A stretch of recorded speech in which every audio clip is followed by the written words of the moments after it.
What if I told you Washington and Oregon spent years promising a massive transportation project, sold voters on light rail, transit hubs, congestion relief, and economic development, then came back and said the price tag had doubled, the timeline slipped, and one of the biggest selling points might not actually get built?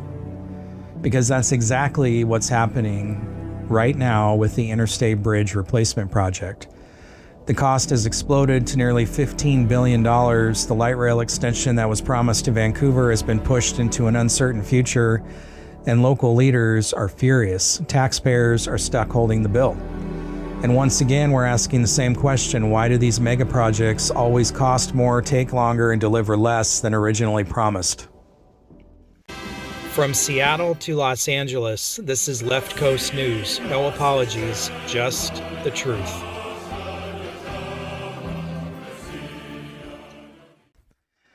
Welcome back to Left Coast News. Today we're talking about the Interstate Bridge Replacement Project between Washington and Oregon, a project that started as a plan to replace an aging bridge and improve transportation across the Columbia River. Few people dispute that the bridge needs attention. The current interstate bridge is more than a century old. It's vulnerable to earthquakes, creates traffic bottlenecks, and has been a concern for transportation planners for years. But somewhere between replacing a bridge and creating a transportation mega project, the costs exploded. Now local leaders in Vancouver are openly warning that taxpayers may end up with what critics are calling a light rail to nowhere. Sound familiar? And perhaps the most important question isn't whether light rail is good or bad, it's whether taxpayers are getting what they were promised. The cost explosion. Let's start with the numbers. Not long ago, estimates for the Interstate Bridge Replacement Project ranged roughly between $5 and $7.5 billion. That's already an enormous amount of money. Then reality arrived. After reviewing inflation, construction costs, labor costs, supply chain issues, and project risks, state officials announced the estimated costs had ballooned to approximately $14.4 billion. Hear that again. $14.4 billion. A project originally discussed in the $5 to $7 billion range is now approaching $15 billion. That's not a minor adjustment. That's a complete transformation of the project. And whenever government projects double in cost, taxpayers should ask hard questions. How do the estimates get so far off? What assumptions were wrong? Who approved the original projections, and why does this keep happening? The light rail promise. One of the biggest selling points of the project was extending Portland's MAX light rail system into Vancouver. The vision was straightforward. The line would cross the Columbia River and continue into Vancouver with multiple stations, ultimately ending near Library Square and creating a major transportation hub. That wasn't some side feature. That was a central part of the sales pitch. Supporters argued it would reduce traffic, improve mobility, and connect Vancouver more closely with the Portland metro area.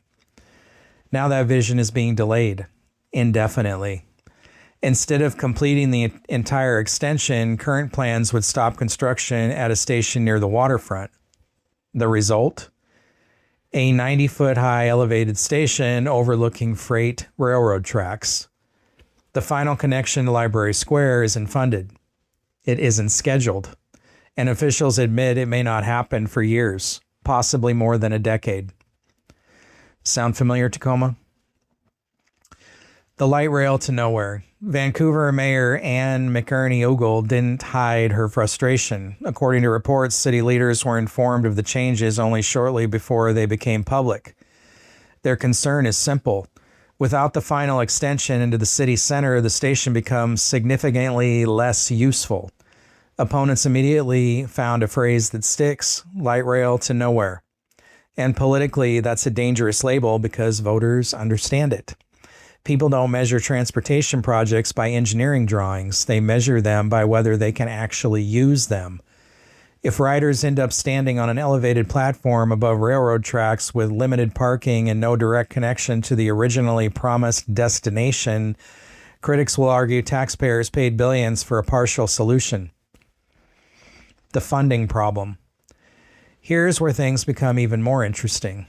The bridge itself is being designed to accommodate future light rail. The tracks, not funded. The trains, not funded. The actual extension, not funded. Project leaders are essentially saying, we'll build the bridge so light rail can be added later. But the actual rail system depends on securing roughly $1 billion in additional federal funding.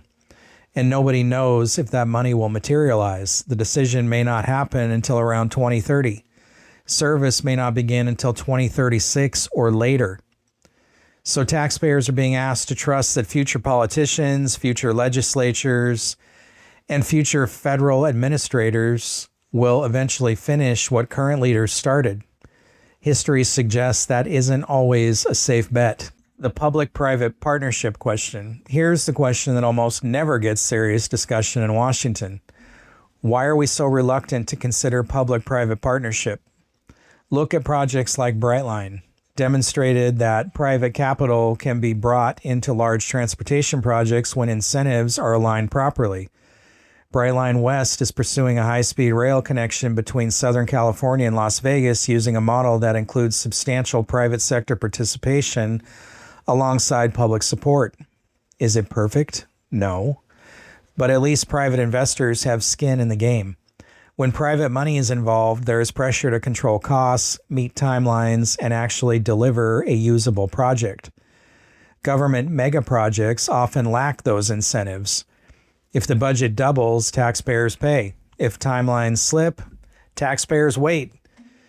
If promises change, taxpayers absorb the consequences. The incentives simply aren't the same. Now, every transportation project can be fully privatized. Now, not every transportation project can be fully privatized. But why aren't we seeing serious conversations about concession agreements, private investment, phased revenue models, or other partnership structures? Instead, the default solution seems to be raise taxes, issue bonds, apply for grants, ask for more money, repeat. The bigger pattern. This isn't just about one bridge. It's part of a broader pattern visible across the West Coast. Major projects are announced with optimistic cost estimates. Political leaders promise transformative benefits. Years pass. Costs explode. Timelines move. Project scopes shrink. Taxpayers are told circumstances changed. Then officials ask for more funding. We've seen versions of this story with transit systems, highway expansions, public housing projects, homelessness programs, and infrastructure initiatives. Different project, same movie. Why this matters. Even people who support light rail should be paying attention. Even people who support replacing the bridge should be paying attention. Because accountability matters. If a project starts at $5 billion and ends up at $15 billion, taxpayers deserve answers. If a major feature gets delayed by a decade or more, taxpayers deserve transparency. And if government leaders want public trust, they need to demonstrate that large-scale projects can actually stay within reasonable budgets and timelines. Otherwise, public confidence continues to erode. At the end of the day, most people agree the bridge needs to be replaced. The real debate is how. How much should it cost? How much risk should taxpayers absorb? And how many times are voters expected to accept promises that get scaled back once the bills start arriving? The Interstate Bridge Replacement Project may eventually succeed, but right now many Vancouver residents are looking at a $14 billion price tag, a delayed light rail system, and a station that may stop short of its intended destination. And they're asking a question that deserves an answer. If this is the plan after years of preparation, what exactly were we paying for all along? This is Left Coast News. If you found value in this breakdown, make sure you share this episode, subscribe, and help us continue following the stories that directly impact taxpayers across Washington, Oregon, and California. The headlines tell you what happened. We try to follow the money and explain why.